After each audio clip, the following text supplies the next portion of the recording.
Evening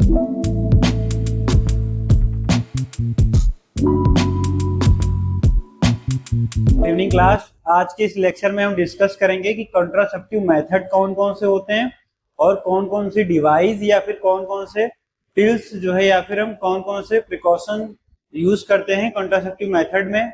हम discuss करेंगे कि कॉन्ट्रासेप्टिव मेथड होता क्या है। तो कॉन्ट्रासेप्टिव मेथड को डिस्कस करने के लिए हम डिस्कस करेंगे कि एनी डिवाइस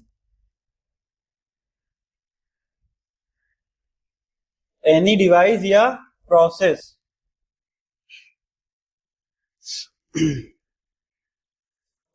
या method that stop pregnancy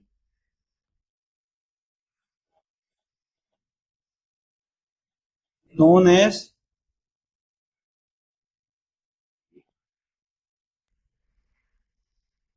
contraceptive. कहने का मतलब है कि any device, process, method that stop pregnancy known as contraceptive. ऐसी कोई भी डिवाइस हो, कोई भी प्रोसेस हो या कोई भी मेथड जिसका हम यूज कर रहे हैं और वो क्या करे, प्रेगनेंसी को क्या करे, स्टॉप कर दे, प्रेगनेंसी कंसीव ना हो, ऐसी प्रोसेस को हम क्या बोलेंगे, कॉन्ट्रासेप्टिव मेथड में हम क्या करेंगे, डिस्कस करेंगे, या हम ऐसे मेथड को कॉन्ट्रासेप्टिव मेथड बोलते हैं। तो हम डिस्कस करेंगे। दूसरा यहां पे हम मेजर पॉइंट डिस्कस कर लेते हैं कि कॉन्ट्रासेप्टिव मेथड को ही हम कॉन्ट्रासेप्टिव मेथड को ही हम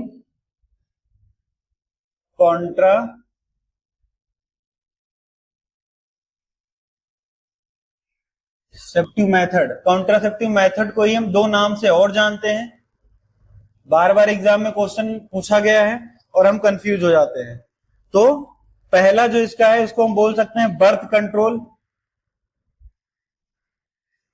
कंट्रोल मेथड। नेक्स्ट हम बोल सकते हैं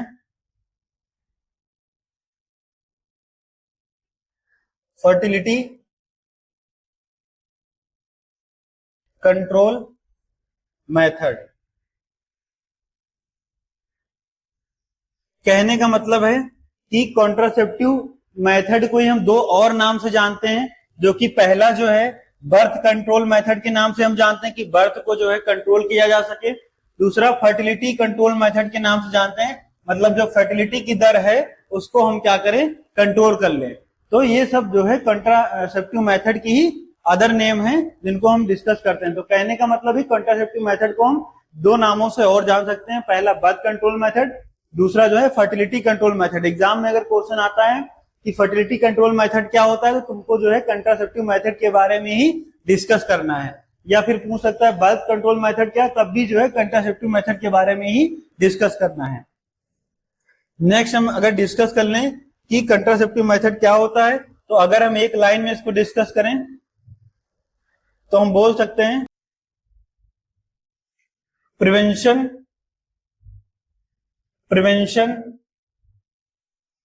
फ्रॉम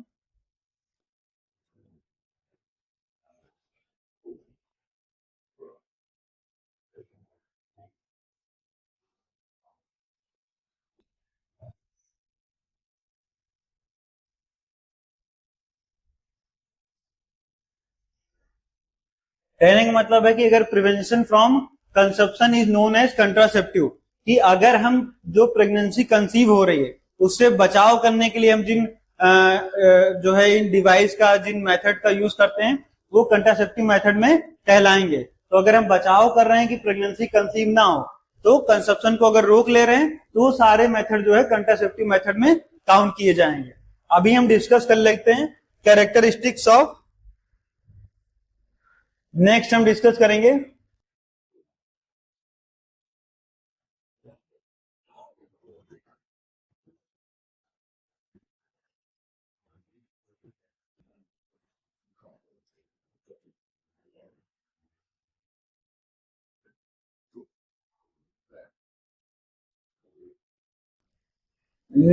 करेंगे कैरेक्टरिस्टिक्स ऑफ कंट्रासेप्टिव मेथड। तो जो कंट्रासेप्टिव मेथड्स हैं उनकी कौन कौन सी कैरेक्टरिस्टिक्स होनी चाहिए, तो कैरेक्टरिस्टिक्स का कहने का मतलब है कौन कौन सी विशेषताएं होनी चाहिए, मतलब अगर हम कॉन्ट्रासेप्टिव मेथड को या ऐसी डिवाइसेस का जो है फॉर्मेशन कर रहे हैं या बना रहे हैं उनको, तो उस समय हमें किन बातों का ध्यान रखना होगा, तो उसके बारे में हम डिस्कस कर लेते हैं। पहला अगर हम पॉइंट की बात करें कि पहले पॉइंट में हम डिस्कस करेंगे, तो हमारा जो है मेन फोकस होना चाहिए कि जितने भी कॉन्ट्रासेप्टिव मेथड हैं वो इजिली से अवेलेबल हो,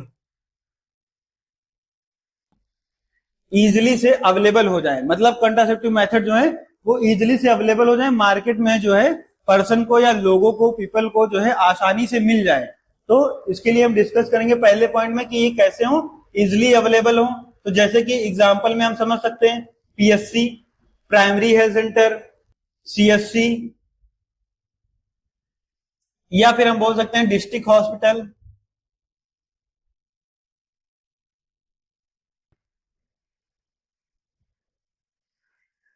डिस्ट्रिक्ट हॉस्पिटल, इन सब पर जो है आसानी से लोगों को मिल जाए। या हम कह सकते हैं कि आंगनवाड़ी सेंटर्स हैं, वहां पे भी जो कंट्रासेप्टिव मेथड्स हैं इनके लिए जो पिल्स वगैरह, कॉन्डोम वगैरह, फीमेल कॉन्डोम, मेल कॉन्डोम, ये सब जो है आसानी से अवेलेबल हो जाए। तो कहने का मतलब कि इजिली अगर अवेलेबिलिटी रहेगी तो लोग उसको ज्यादातर यूज करेंगे। नेक्स्ट अगर हम सेकेंड पॉइंट में डिस्कस करें,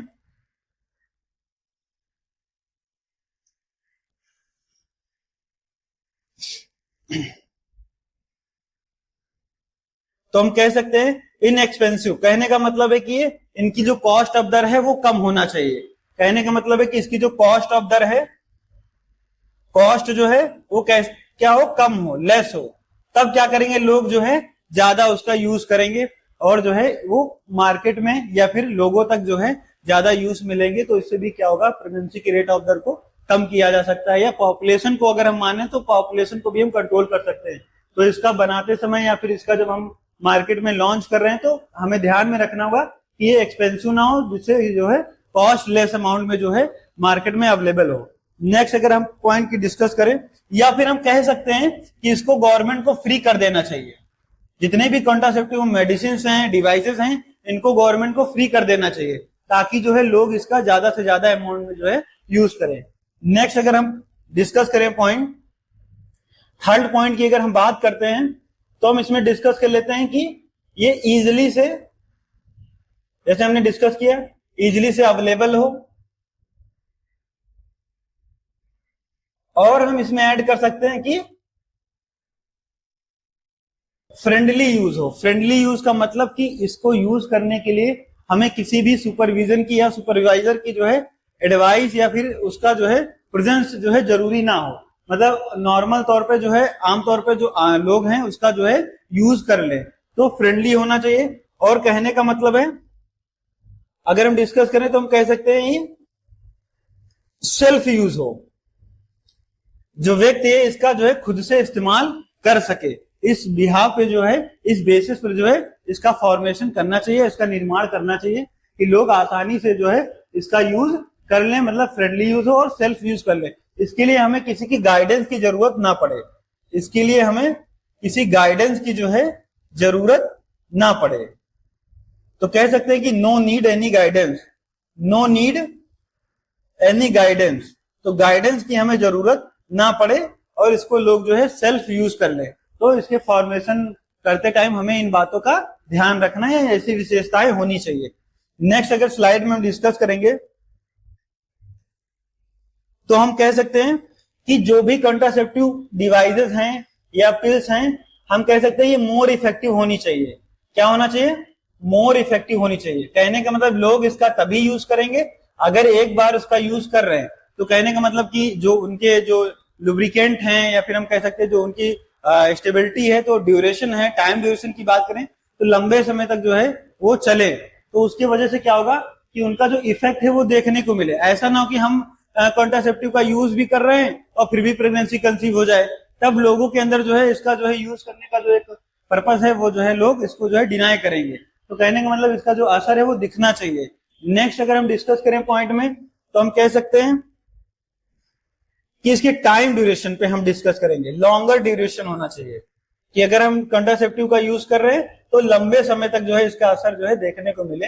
ये ना हो कि जो है सर्टेन टाइम के लिए 1-2 मिनट के लिए फिर जो है प्रेगनेंसी कंसीव हो जाए इसके फेल्ड होने की वजह से क्या हो प्रेगनेंसी कंसीव हो जाए, तब भी क्या होगा कि लोग कंट्रासेप्टिव पर जो है ट्रस्ट नहीं करेंगे। तो ऐसे मेथड या ऐसी डिवाइसेस अगर हम बना रहे हैं तो हमारे माइंड में एक सवाल होना चाहिए कि लंबे समय तक जो है ये टिकाऊ रहे और इनका जो है रिजल्ट दिखे, मतलब इनकी इफेक्टिवनेस जो इफेक्टिवनेस की बात कर रहे हैं तो मतलब वो लंबे समय तक जो है हमें देखने को मिले।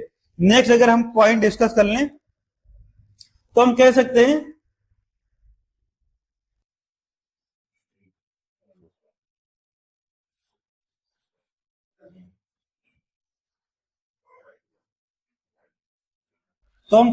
कि मिनिमम या फिर नो साइड इफेक्ट। अगर जो पर्सन कॉन्ट्रासेप्टिव का यूज कर रहा है तो ऐसे लोगों में जो है साइड इफेक्ट या तो मिनिमम कम से कम दिखे या बिल्कुल ना दिखे, तब लोगों का जो है इस पे जो है ट्रस्ट रहेगा। तो लोग इसको जो है प्रमोट करेंगे, एडवाइस करेंगे, लोगों को सलाह देंगे इसका यूज करने के लिए। तो हमें ध्यान रखना है कि इसके साइड इफेक्ट हमें ना देखने को मिले। तो हम ये डिस्कस कर सकते हैं। नेक्स्ट पॉइंट में अगर हम डिस्कस करें तो हम कह सकते हैं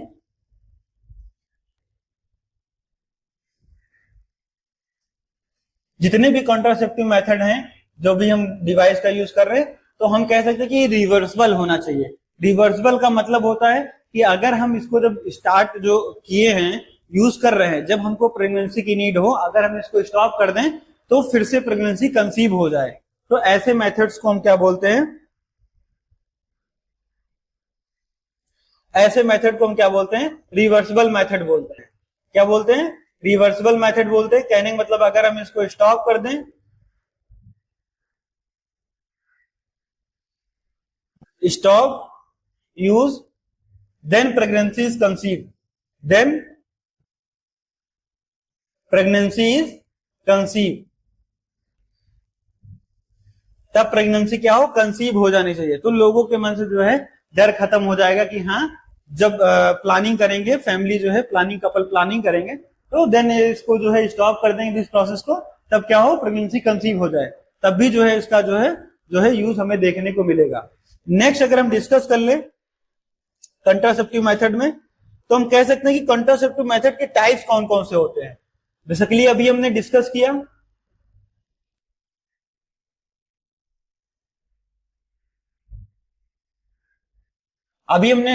कंट्रासेप्टिव मेथड क्या होता है और इसकी विशेषताएं, कैरेक्टरिस्टिक्स क्या क्या होती है। अभी हम डिस्कस करते हैं कंट्रासेप्टिव मेथड कितने प्रकार के होते हैं, कैसे मार्केट में अवेलेबल हैं और इनको किन कैटेगरी में डिवाइड किया गया है। तो कंट्रासेप्टिव मेथड को बेसिकली 3 भाग में डिवाइड किया गया है। तो अगर हम डिस्कस करें तो हम कह सकते हैं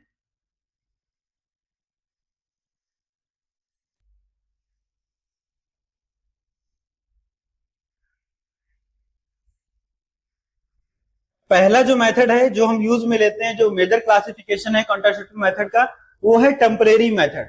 नेक्स्ट अगर सेकंड इसके टाइप्स की हम बात करें तो परमानेंट मेथड,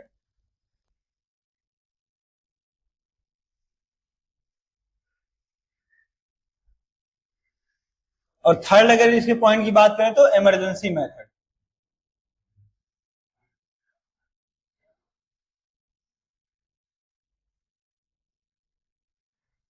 कहने का मतलब है जो कंट्रासेप्टिव मेथड है इनको 3 भाग में बांटा गया। पहला जो हमारा टाइप्स है इसको हमने डिस्कस किया टेम्परेरी मेथड में।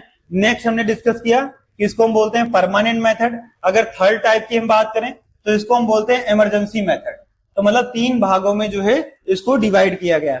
अभी हम डिस्कस कर लेते हैं फर्दर जो है टेम्परेरी मेथड जो है डिवाइड है 4 पार्ट में, जैसे कि हो गया नेचुरल मेथड और जो है बैरियर मेथड, हार्मोनल मेथड और जो है आईयूडी इंट्रायूट्राइन डिवाइसेस। तो इसको क्लासिफिकेशन किया गया। परमानेंट मेथड जो है वो 2 भागों में डिवाइड किया गया है, वेसिक्टॉमी और ट्यूबेक्टॉमी। तो इसको हम एक एक करके जो है इसको समझेंगे कि क्या होता है। तो फर्स्ट हम डिस्कस करेंगे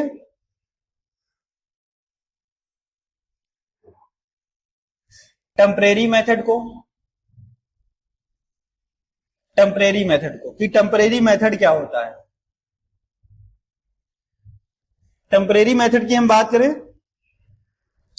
तो टेम्परेरी मेथड को 4 भागों में डिवाइड किया गया है। टेम्परेरी मेथड को 4 भागों में डिवाइड किया गया। पहला जो है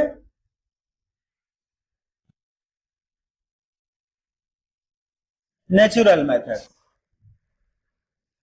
पहला जो इसका टाइप है वो है नेचुरल मेथड। अगर सेकंड हम पार्ट की बात करें जो टेम्परेरी मेथड का पार्ट है तो barrier method.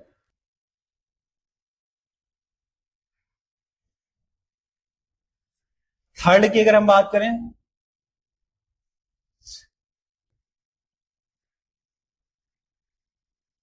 IUD method, intra uterine device method.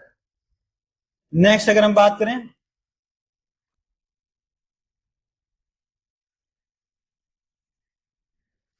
Hormonal method. तो जैसे कि हमने डिस्कस किया, पहले हमने डिस्कस किया कि जो कंट्रासेप्टिव मेथड है वो तीन टाइप्स में डिवाइड है, एक टेम्परेरी, दूसरा परमानेंट, तीसरा इमरजेंसी। अभी हमने डिस्कस किया कि टेम्परेरी मेथड के टाइप्स कौन कौन से होते हैं। तो नंबर 1 हमने डिस्कस किया कि नेचुरल मेथड। सेकेंड नंबर में हमने डिस्कस किया कि बैरियर मेथड। थर्ड पॉइंट में हमने डिस्कस किया intra uterine devices method. Fourth में हमने डिस्कस किया हार्मोनल मेथड। मतलब इन सब मेथड का यूज करके हम प्रेगनेंसी को क्या कर सकते हैं, रोक सकते हैं कंसीव होने से। अगर हम इन डिवाइसेस का, इन मेथड का यूज करें तो हम क्या करें, या हम हार्मोनल लेवल पर काम करें तो हम क्या कर सकते हैं, प्रेगनेंसी को कंसीव होने से रोक सकते हैं। अभी जो हम डिस्कस करेंगे आज के इस लेक्चर में वो है नेचुरल मेथड, कि नेचुरल मेथड क्या होता है। नेचुरल मेथड में हम डिस्कस करने से पहले समझ लेते हैं कि इसके क्लासिफिकेशन को देख लेते हैं कि टाइप्स क्या हैं, तो इससे क्लियर हो जाएगा। तो जैसे कि हमने नेचुरल मेथड में अगर हम डिस्कस करें तो इसका जो पहला मेथड है वो विथड्रॉल मेथड।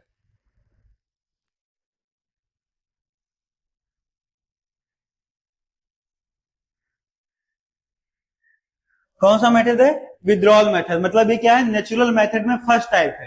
क्या फर्स्ट टाइप जो अगर बात करें नेचुरल मेथड में, तो विथड्रॉल मेथड के जो है यूज से हम क्या कर सकते हैं, प्रेगनेंसी को कंसीव होने से रोक सकते हैं।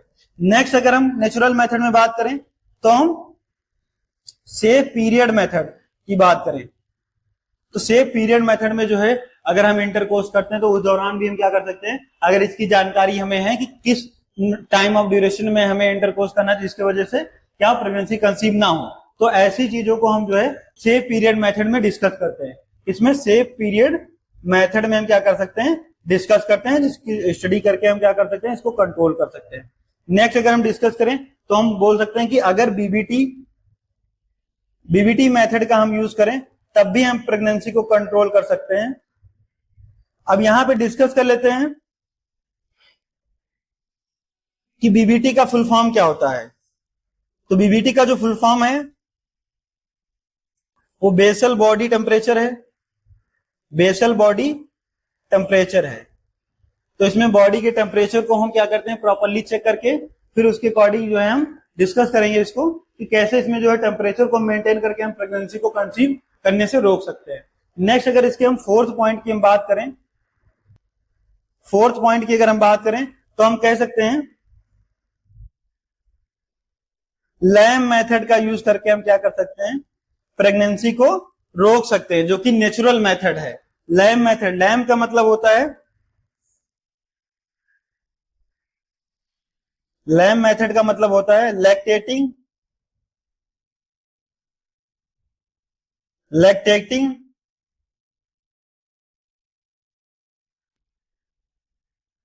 एमनोरिया। लैक्टेटिंग एमनोरिया, ये क्या होता है, लैम मेथड में हम इसमें डिस्कस करते हैं कि इसको जो है नेचुरल मेथड में कंसीडर किया गया। इसका यूज करके भी हम क्या कर सकते हैं कि प्रेगनेंसी को कंट्रोल कर सकते हैं। इसमें क्या होता है, बेसिकली ब्रेस्ट फीडिंग पे फोकस किया गया है। नेक्स्ट अगर हम डिस्कस करें तो हम फिफ्थ जो इसका टाइप है, फिफ्थ टाइप की हम बात करें तो हम डिस्कस कर सकते हैं कि इसका फिफ्थ टाइप जो है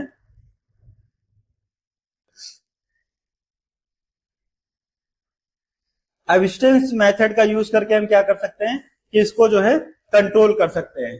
एब्स्टेंस मेथड का यूज करके हम जो है प्रेगनेंसी को कंट्रोल कर सकते हैं। इसको कॉन्ट्रासेप्टिव मेथड में हम डिस्कस करेंगे।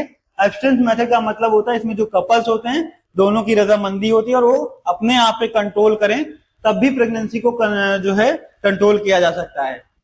तो अभी हमने डिस्कस किया कि नेचुरल मेथड के टाइप्स कितने होते हैं। अभी हम बात करेंगे नेचुरल मेथड जो टेम्परेरी मेथड का फर्स्ट पार्ट है। अभी हम डिस्कस करेंगे कि बैरियर मेथड में कितने टाइप्स होते हैं। तो बैरियर मेथड में हम डिस्कस करेंगे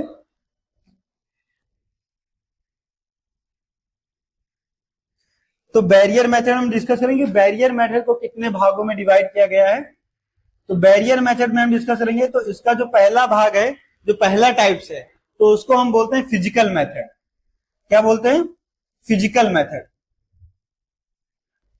क्या हम बोलेंगे? Physical method. अगर इसके हम सेकेंड टाइप्स की बात करें तो उसको हम बोलेंगे केमिकल मेथड। फर्स्ट हो गया फिजिकल, सेकेंड हो गया केमिकल, सेकेंड हो गया केमिकल मेथड। अगर थर्ड पॉइंट की हम बात करें तो हम बोल सकते हैं कंबाइन मेथड। तो ये किसके अंडर जो है, ये किसके अंडर डिफाइन किया गया? Barrier method. तो बैरियर मेथड में हम फिजिकल मेथड का यूज करते हैं, केमिकल मेथड का यूज करते हैं, कंबाइन मेथड का यूज करते हैं। अभी हम डिस्कस करेंगे आईयूडी मेथड क्या होता है और इसके कितने टाइप्स होते हैं। तो आईयूडी मेथड की अगर स्टडी करना है तो इसमें हम जनरेशन वाइज जो है पढ़ेंगे। तो इसको तीन भाग में डिवाइड किया गया। पहला अगर हम बात करें तो फर्स्ट जनरेशन। अगर सेकेंड टाइप की हम बात करें तो सेकेंड जनरेशन। नेक्स्ट अगर हम डिस्कस करें तो थर्ड जनरेशन। तो जनरेशन वाइज जो है इसका क्लासिफिकेशन किया गया है। नेक्स्ट अगर हम डिस्कस करेंगे तो हार्मोनल मेथड, जो कि टेम्परेरी मेथड का फोर्थ पार्ट है, उसको हम डिस्कस करेंगे।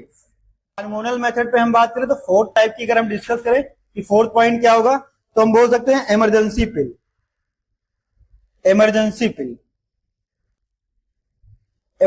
पिल। तो ये हमने डिस्कस किया। नेक्स्ट अगर हम बात करें इसमें हार्मोनल मेथड में तो हम डिस्कस करते हैं इंजेक्टेबल। ये सब क्या होंगे? इंजेक्टेबल मेडिसिन होंगी। जैसे कि हम इसमें डिस्कस करेंगे इंजेक्टेबल पिल होंगी, उनका यूज करके भी हम क्या कर सकते हैं कि प्रेगनेंसी को कंसीव करने से रोक सकते हैं। ये सब हार्मोनल लेवल पे, हार्मोनल में जो है चेंजेस करती है, जिसकी वजह से क्या होगा कि जो है प्रेगनेंसी कंट्रोल की जा सकती है। तो ये चार मेथड टाइप्स है इसमें: combine oral contraceptive pills, progesterone oral pills, सहेली इमरजेंसी पिल्स और इंजेक्टेबल जो है मेडिसिन का यूज करके हम क्या कर सकते हैं कि टेम्परेरी मेथड में हम इसको डिस्कस करते हैं कि प्रेगनेंसी को कंसीव होने से रोक सकते हैं। तो ओवरऑल हम देखें तो टेम्परेरी मेथड के चार टाइप्स है: natural method, barrier method, IUD method और हार्मोनल मेथड। इसमें अगर हम डिस्कस करें तो हमने डिस्कस किया कि नेचुरल मेथड जो है ऐसे मेथड जिसमें हमें किसी भी डिवाइस की जरूरत नहीं है। तो उसमें जो पहला टाइप है वो है विथड्रॉल मेथड, दूसरा है सेफ पीरियड मेथड, तीसरा है बीबीटी मतलब बेसल बॉडी टेम्परेचर के बेसिस पे हम क्या कर सकते हैं, रोक सकते हैं। थर्ड फोर्थ की बात करें तो लैम मेथड मतलब लैक्टेटिंग एमनोरिया, इसमें ब्रेस्ट फीडिंग पे फोकस किया जाता है। नेक्स्ट अगर फिफ्थ नंबर की बात करें तो एब्स्टेंस मेथड, इसमें जो है कपल्स जो है अपने आप को कंट्रोल करके म्यूचुअल अंडरस्टैंडिंग से क्या करें कि कंट्रोल कर सकते हैं प्रेगनेंसी को। सेकंड नंबर की अगर बात करें तो बैरियर मेथड, इसमें हमने बात किया फिजिकल मेथड की, केमिकल मेथड की और कंबाइन मेथड की, जो कि इसके तीन प्रकार हैं बैरियर मेथड के। नेक्स्ट अगर हम आईयूडी की बात करें तो आईयूडी का जो फुल फॉर्म होता है इंट्रा यूट्राइन डिवाइस होता है, जो कि अगर हम डिस्कस करें तो first generation, second generation, third generation, तीन जनरेशन में इसका क्लासिफिकेशन किया गया है। अभी हम हार्मोनल मेथड की बात करें तो combine oral contraceptive pills, second number में progesterone oral pills, third number में सहेली और फोर्थ नंबर में इमरजेंसी पिल्स का यूज करके हम क्या कर सकते हैं, हार्मोनल लेवल पे चेंजेस कर सकते हैं। तो ये था टेम्परेरी मेथड का जो है टाइप्स। नेक्स्ट हम डिस्कस कर लेंगे परमानेंट मेथड को। हम क्या कर लें यहाँ पे डिस्कस कर लें, फिर हम आगे इसको जो है एक्सप्लेन करेंगे। परमानेंट मेथड क्या होता है, जैसे नाम से ही पता है कि इसमें जो भी प्रोसीजर या जो भी टेक्निक का यूज होगा तो वो परमानेंटली होगा। तो उसके लिए जो है हम कौन कौन सी प्रोसीजर यूज करते हैं इसमें हम डिस्कस करेंगे। परमानेंट मेथड को दो भाग में डिवाइड किया गया है, दो भाग में डिवाइड किया गया है।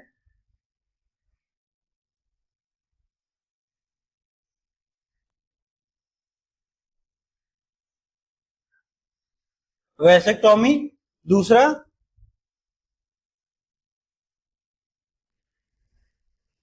ट्यूबेक्टोमी। तो अगर हम डिस्कस करें तो हम कह सकते हैं जो परमानेंट मेथड है इसको दो भाग में डिवाइड किया गया, पहला वैसेक्टोमी, दूसरा ट्यूबेक्टोमी। अब इसमें हम देखते हैं कि जो वैसेक्टोमी होता है ये किसमें, मेल में देखने को मिलता है, इसमें मेल में देखने को मिलता है, और ट्यूबेक्टोमी क्या होगा, फीमेल में। तो ये परमानेंट मेथड के जो है टाइप्स हैं। अभी हम डिस्कस करेंगे नेचुरल मेथड के कौन से टाइप्स होते हैं।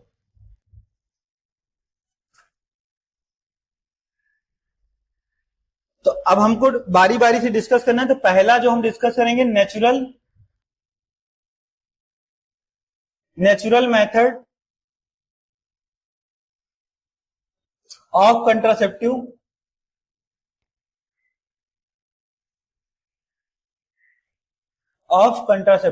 मतलब नेचुरल मेथड जो है कंट्रासेप्टिव के कौन कौन से होते हैं, इसको हम डिस्कस करेंगे। या हम इसको बोल सकते हैं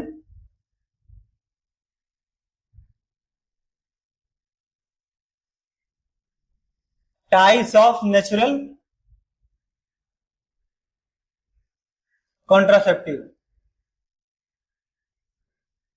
कौन कौन से टाइप्स होते हैं इसको हम डिस्कस कर सकते हैं। तो अगर हम इसके मोड ऑफ एक्शन की बात करें, अगर नेचुरल मेथड के मोड ऑफ एक्शन की बात करें, मोड ऑफ एक्शन की बात करें, तो हम कह सकते हैं कि इसमें हम क्या कर रहे हैं, प्रिवेंट कर रहे हैं। क्या कर रहे हैं, प्रिवेंट कर रहे हैं।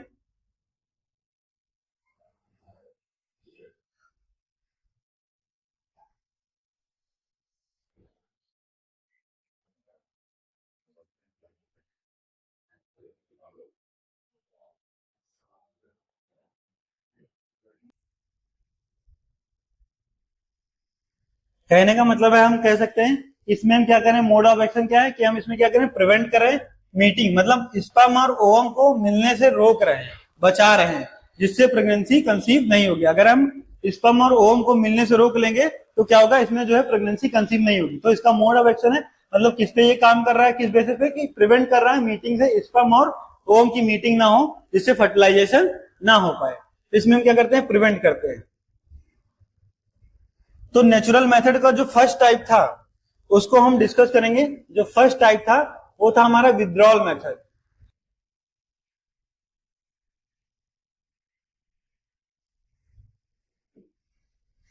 क्या था, विथड्रॉल मेथड। विथड्रॉल मेथड को ही विथड्रॉल मेथड को ही दूसरे नाम से जानते हैं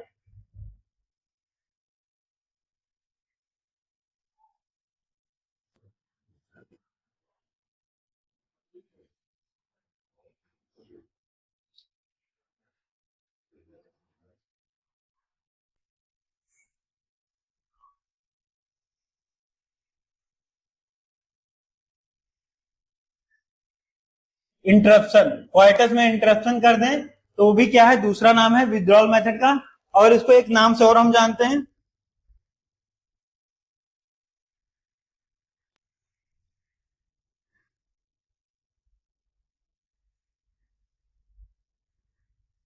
पुल आउट मेथड। इसको हम दूसरे नाम से जानते हैं पुल आउट मेथड।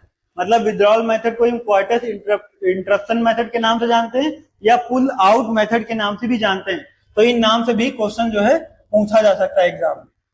पहला क्या हो गया, पुल आउट मेथड, दूसरा क्वार्टस इंटरप्शन मेथड, नेक्स्ट क्या हो गया, विथड्रॉल मेथड। ये तीनों जो है एक ही टाइप्स हैं। तो इसमें हम डिस्कस करेंगे कि विथड्रॉल मेथड होता क्या है।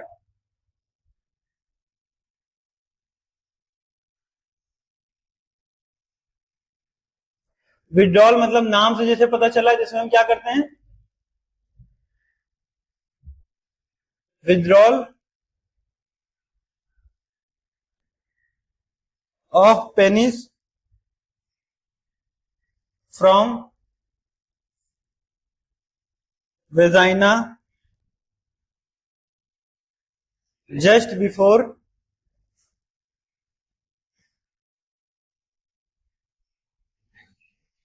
इजैकुलेशन। मतलब हमने ये डिस्कस किया नेचुरल मेथड का टाइप्स है। तो इसमें हम क्या कर सकते हैं कि withdrawal of penis penis from vagina just before ejaculation, मतलब हम वेजाइना से पेनिस को रिमूव कर लें कब, इजैकुलेशन जो मेथड है उससे पहले, मतलब जब स्पर्म जो है पुल आउट बाहर हो रहा है तो उससे पहले हम इजैकुलेशन मेथड स्टार्ट हो रहा है, प्रोसेस स्टार्ट हो रही है, उससे पहले हम पेनिस को क्या करें, रिमूव कर लें वेजाइना से। तो क्या होगा, स्पर्म पहुंच नहीं पाएगा और ओवम जो है उसे फर्टिलाइज नहीं हो पाएगा, कंबाइन नहीं हो पाएगा। तो प्रेगनेंसी क्या होगी, प्रेगनेंसी कंसीव नहीं होगी। नेक्स्ट अगर हम डिस्कस करें तो हम कह सकते हैं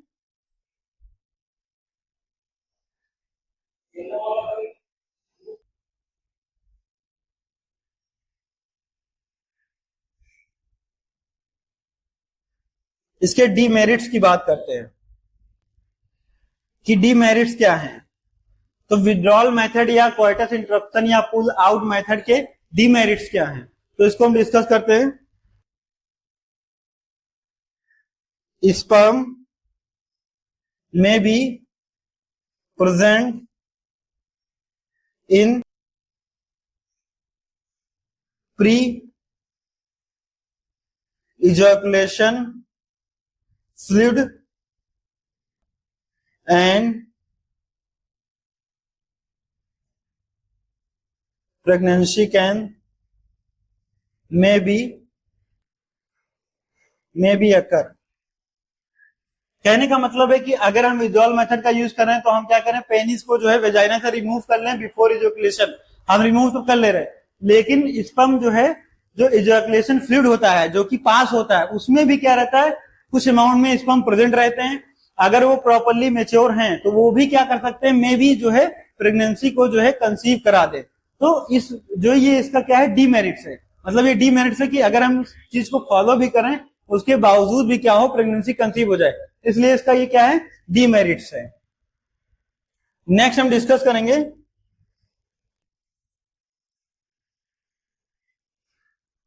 safe method.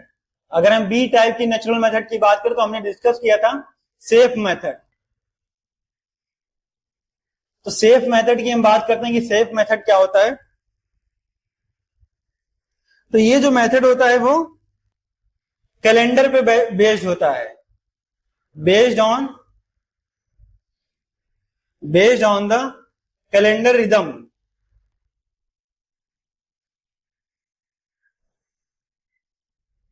Calendar rhythm method, तो इस पे क्या होता है, ये बेस्ड होता है। जनरली अगर हम इसमें डिस्कस करें कि सेफ डेज की अगर हम बात करें, कि सेफ मेथड या सेफ पीरियड की अगर हम बात कर रहे हैं, सेफ पीरियड की अगर हम बात कर रहे हैं, तो इसमें कौन कौन से डेज होते हैं जब हमें जो है इंटरकोर्स के दौरान जो है प्रेगनेंसी कंसीव ना हो। तो हम सेफ डेज की अगर हम बात करें, सेफ डेज की बात करें तो जनरली हमें देखने को मिलता है कि फर्स्ट 7 डेज, जनरली हमें देखने को मिलता है फर्स्ट 7 डेज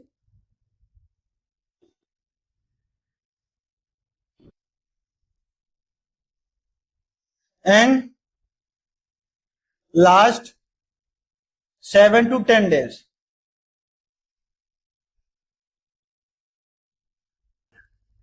अगर हम बात करें सेफ डेज की, कौन से सेफ डेज हैं जब हम जो है इंटरकोर्स के दौरान जो है प्रेगनेंसी कंसीव ना हो, तो पहले 7 दिन और लास्ट के 7 से लेकर 10 दिन। अगर इस टाइम ऑफ ड्यूरेशन को हम क्या मानते हैं, सेफ डेज मानते हैं कि कब जो है प्रेगनेंसी कंसीव नहीं होगी। लेकिन इस पे जो है एक शर्त है। शर्त क्या है कि जो मेंसेस हैं, जो मेंस्ट्रुअल साइकिल है वो क्या रेगुलर होनी चाहिए, रेगुलर होनी चाहिए, तभी ये मेथड जो है काम करेगा, तभी ये मेथड जो है सक्सेस रहेगा, वरना ये जो है फेल हो जाएगा।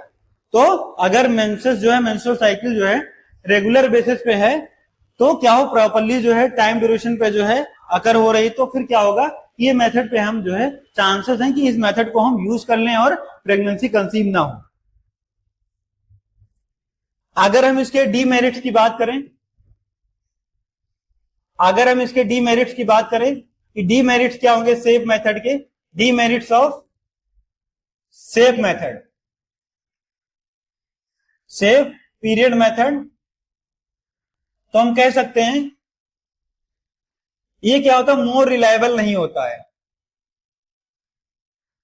मोर रिलायबल नहीं होता है। क्या होता है, मोर रिलायबल नहीं होता है, जिसकी वजह से क्या हो सकता है कि प्रेगनेंसी कंसीव होने के चांस ज्यादा रहते हैं। नेक्स्ट अगर सेकेंड पॉइंट की बात करें, it is less effective than other method, it is less effective than other method. कहने का मतलब है कि ये अदर मेथड से कम जो है इफेक्टिव होती है, इसके फेल होने के चांसेस ज्यादा रहते हैं। नेक्स्ट अगर हम थर्ड पॉइंट डिस्कस करें,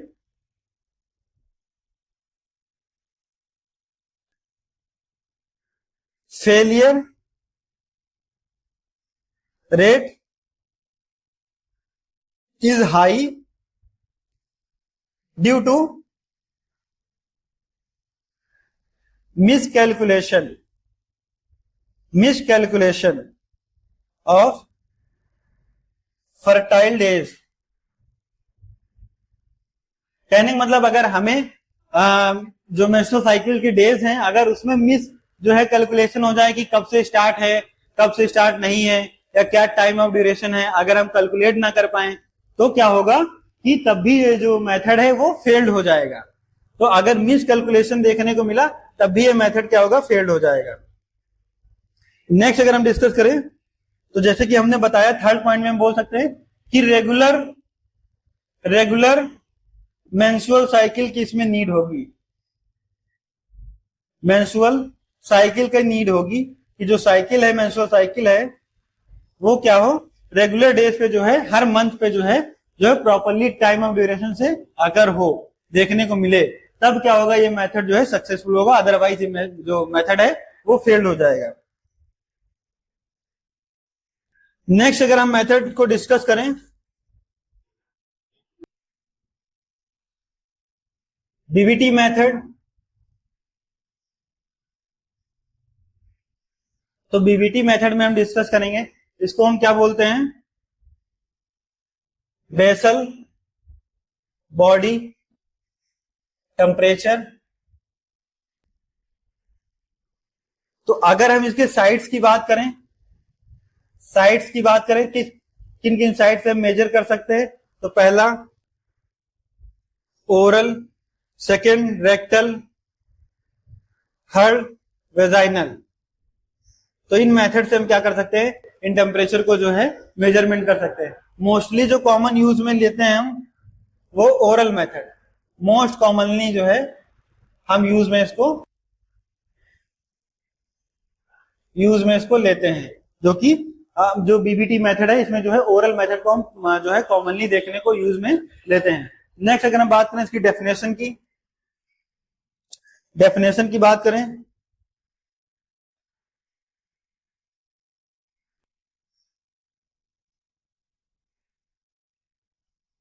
कि BBT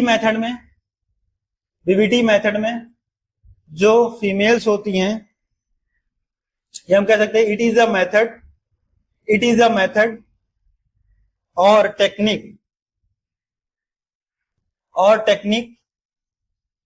in which female track her lowest resting body temperature।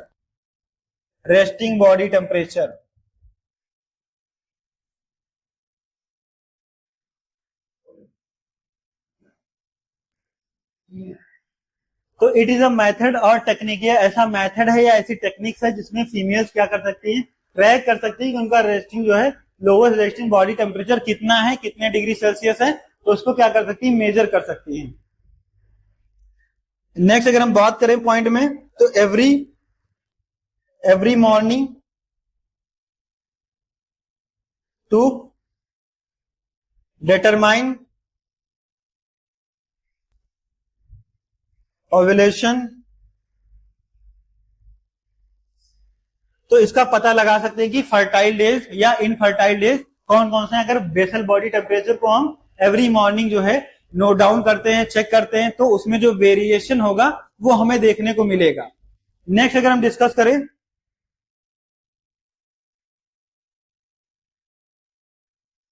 इसमें अगर हम नोट डाउन करके एक पॉइंट डिस्कस करें, तो हम कह सकते हैं एवाइडेड इंटरकोर्स बिफोर 3 to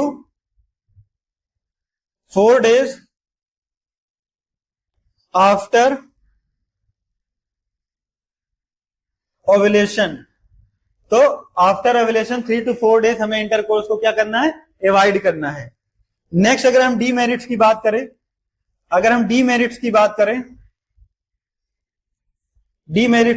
कि डीमेरिट्स क्या होंगे इस मेथड के, तो हम कह सकते हैं इसमें डेली मॉनिटरिंग की नीड होगी, डेली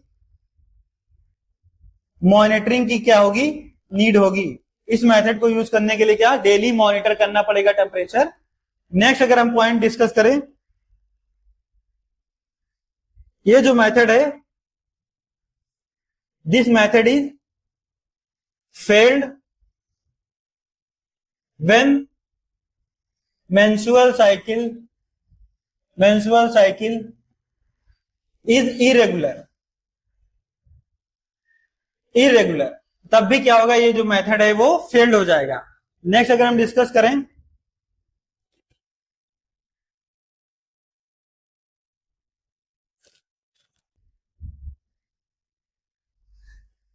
इसका जो टेम्परेचर है वो 0.3 degree Celsius to 0.5 degree Celsius rise होता है आफ्टर ओव्यूलेशन। तो कितना, 0.3 डिग्री सेल्सियस और 0.5 डिग्री सेल्सियस टेम्परेचर हमें राइज देखने को मिलेगा।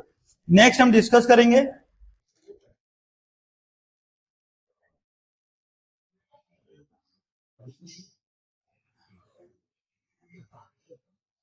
लैम मेथड क्या होता है। तो लैम मेथड को डिस्कस करेंगे। इसमें हम क्या करते हैं, बेसिकली लैक्टेशनल एमनोरिया मेथड पे हम जो है इसको नाम से जानते हैं, लैक्टेशनल, लैम का फुल फॉर्म होता है लैक्टेशनल एमनोरिया मेथड। इसमें क्या करते हैं, बेसिकली हम ब्रेस्ट फीडिंग पे फोकस करते हैं। It is a natural method of contraception. ये क्या है, कंट्रासेप्शन मेथड क्या नेचुरल मेथड है। इसमें हम क्या कर सकते हैं कि that relies on exclusive breast feeding. जितना ज्यादा हम ब्रेस्ट फीडिंग बच्चे को कराएंगे, मतलब कहने का मतलब other formula based breast feeding, जो अदर फार्मूला बेस्ड जो है फीडिंग हम बच्चे को नहीं कराएंगे। बच्चा प्रॉपरली क्या रहेगा, ब्रेस्ट फीडिंग पे ही डिपेंड रहेगा। जितना ज्यादा एक्सक्लूसिव ब्रेस्ट फीडिंग कराएंगे वो क्या करेगा, सप्रेस कर देगा, ओवुलेशन को क्या कर देगा, सप्रेस कर देगा। इसमें जो है ओवुलेशन को क्या कर देगा, सप्रेस कर देगा। नेक्स्ट अगर हम डिस्कस करें तो हम कह सकते हैं कि कितने टाइम ड्यूरेशन के, during first 6 month. During first 6 month तक क्या होगा, ये जो है आफ्टर जो है चाइल्ड की बर्थ हुआ उसके बाद जो है 6 मंथ तक जो है ये जो मेथड है वो रिलायबल रहता है, रियलिस्टिक रहता है। इसमें हम जितना ज्यादा ब्रेस्ट फीडिंग कराएंगे तो क्या होगा, प्रोलैक्टिन हार्मोन क्या होगा, रिलीज होगा। वो क्या करेगा कि ओवुलेशन को क्या करेगा, सप्रेस कर देगा। नेक्स्ट हम डिस्कस करेंगे कि कंडीशंस की बात करते हैं। तो कंडीशंस में हम देखते हैं कौन कौन सी कंडीशंस होनी चाहिए। तो इसमें no menstrual bleeding after delivery के बाद जो है मेंस्ट्रुअल ब्लीडिंग नहीं होना चाहिए। नेक्स्ट अगर बात करें तो the baby is less than 6 month, 6 month से जो है बेबी कम होना चाहिए। The baby is exclusive breast feeding day and night, मतलब डे एंड नाइट बच्चा जो है मदर के ब्रेस्ट फीडिंग पे ही क्या हो, डिपेंड हो। इसमें अदर फार्मूला वाइज कोई भी फीड बच्चे को नहीं कराना है। तो एक्सक्लूसिव ब्रेस्ट फीड कराएंगे तभी ये लैम मेथड जो है वो सक्सेसफुल होगा, वो प्रेगनेंसी को जो है कंसीव करने से रोक पाएगा। नेक्स्ट अगर हम इसमें नोट डाउन करके बात करें तो हम कह सकते हैं प्रोलैक्टिन जो हार्मोन होता है वो क्या करता है, सप्रेस कर देता है ओवुलेशन को। ओवुलेशन को क्या करता है, सप्रेस कर देता है, रोक देता है, जिसकी वजह से प्रेगनेंसी कंसीव नहीं होती है। नेक्स्ट अगर हम डिस्कस करें तो अगर इसके हम डीमेरिट्स की बात करें कि डीमेरिट्स क्या होंगे, तो लिमिटेड टाइम, ये जो टाइम पीरियड होता है क्या होता है, लिमिटेड टाइम ड्यूरेशन के लिए जो है देखने को मिलता है, लिमिटेड टाइम पीरियड के लिए होता है। स्ट्रिक्ट ब्रेस्ट फीडिंग रिक्वायर, मतलब इसमें हम स्ट्रिक्ट तरीके से क्या करेंगे, ब्रेस्ट फीडिंग को जो है रिक्वायर करेंगे, फोकस करेंगे और मदर को बोलेंगे कि प्रॉपरली जो है time to time breast feeding करवाएं। नेक्स्ट अगर हम बात करें not reliable after menstrual period या रिटर्न्स, जब मेंस्ट्रुअल साइकिल जो है अगर फिर से अकर हो जाती है, मेंस्ट्रुअल पीरियड फिर से स्टार्ट हो जाते हैं, तब ये जो है जो लैम जो है मेथड है वो फेल्ड हो जाएगा। नेक्स्ट हम डिस्कस करेंगे एब्स्टेंस मेथड। इस मेथड में क्या होगा कि इसमें जो है अ पर्सन जो है choose not engage in sexual intercourse prevent pregnancy, मतलब जो कपल्स होते हैं वो म्यूचुअल अंडरस्टैंडिंग के दौरान खुद डिसीजन लेते हैं और चूज करते हैं कि सेक्सुअल एंगेज नहीं होते हैं इंटरकोर्स के लिए, तो क्या होता है, प्रिवेंट कर लेते हैं प्रेगनेंसी को। इंटरकोर्स नहीं हुआ तो प्रेगनेंसी को हम क्या कर लेंगे, प्रिवेंट कर लेंगे। नेक्स्ट अगर सेक्सुअल और उससे क्या होगा कि सेक्सुअली ट्रांसमिटेड जो इन्फेक्शन है उसको भी हम कंट्रोल कर लेते हैं। तो जो पर्सन होते हैं वो एंगेज नहीं होते हैं इंटरकोर्स के दौरान, देन क्या होगा, इंटरकोर्स को जो है एंगेज नहीं करते हैं, तो इससे क्या होगा, प्रेगनेंसी को हम प्रिवेंट कर लेंगे और सेक्सुअली ट्रांसमिटेड इन्फेक्शन जो है उसको भी हम क्या कर सकते हैं, प्रिवेंट कर सकते हैं। लेकिन अगर इसके टाइप्स की हम बात करें तो टाइप्स में देखते हैं दो तरीके के होते हैं। पहला होता है कॉन्टिन्यूअस सब्सटेंस, दूसरा होता है पीरियोडिक या टेम्परेरी सब्सटेंस। तो पीरियोडिक मतलब टेम्परेरी सब्सटेंस। तो जो कॉन्टिन्यूअस सब्सटेंस होता है इसमें complete avoiding vaginal intercourse at all time, मतलब ऑल टाइम जो है वेजाइनल इंटरकोर्स को क्या करना है, एवॉइड करना है। लेकिन पीरियोडिक या टेम्परेरी सब्सटेंस में हमें देखने को मिलता है कि एवॉइडिंग सेक्स या intercourse during fertile period of the menstrual cycle. जब फर्टाइल टाइम ड्यूरेशन चल रहा होगा, जैसे कि हमने बताया जब सेफ डेज नहीं होंगे, देन हम क्या करना है, इसमें इंटरकोर्स हमें नहीं करना है। तो ये क्या होता है, पीरियोडिक टेम्परेरी सब्सटेंस होता है, जो कि हमें देखने को मिलता है कि इसमें उस दौरान पे हमें इंटरकोर्स नहीं करना है। नेक्स्ट अगर हम डिस्कस करें तो इसके डीमेरिट्स की अगर हम बात करते हैं कि डीमेरिट्स क्या होते हैं, तो डिफिकल्ट टू मेंटेन मतलब इसको मेंटेन करना डिफिकल्ट होता है, बहुत जो है कॉम्प्लिकेटेड होता है। और अगर हम डिस्कस करें, it may be not realistic for long time, लंबे समय तक क्या होता है कि कपल्स जो होते हैं वो कंट्रोल नहीं कर पाते हैं, जिसकी वजह से जो मेथड होता है वो फेल्ड हो जाता है। नेक्स्ट अगर हम बात करें, लैक ऑफ सेक्सुअल सेटिस्फेक्शन इसमें नहीं रहता है, जिसकी वजह से जो है पारिवारिक जो है तनाव, स्ट्रेस हमें देखने को मिलता है। इस वजह से भी ये मेथड क्या होता है, फेल्ड हो जाता है। तो आज हमने डिस्कस किया कि नेचुरल मेथड ऑफ कंट्रासेप्शन क्या होता है। नेक्स्ट स्लाइड में हम डिस्कस करेंगे कि परमानेंट नेचुरल मेथड का जो सेकंड टाइप था उसको हम डिस्कस करेंगे कि इसके बारे में जो है, अभी हमने नेचुरल मेथड कंट्रासेप्शन में फर्स्ट मेथड को डिस्कस किया कि नेचुरल मेथड में जो मेथड है उसको हमने डिस्कस किया। नेक्स्ट हम डिस्कस करेंगे बैरियर मेथड, कि बैरियर मेथड में हमने डिस्कस किया था फिजिकल केमिकल कंबाइंड। तो इसके बारे में हम नेक्स्ट लेक्चर में डिस्कस करेंगे। Thank you class.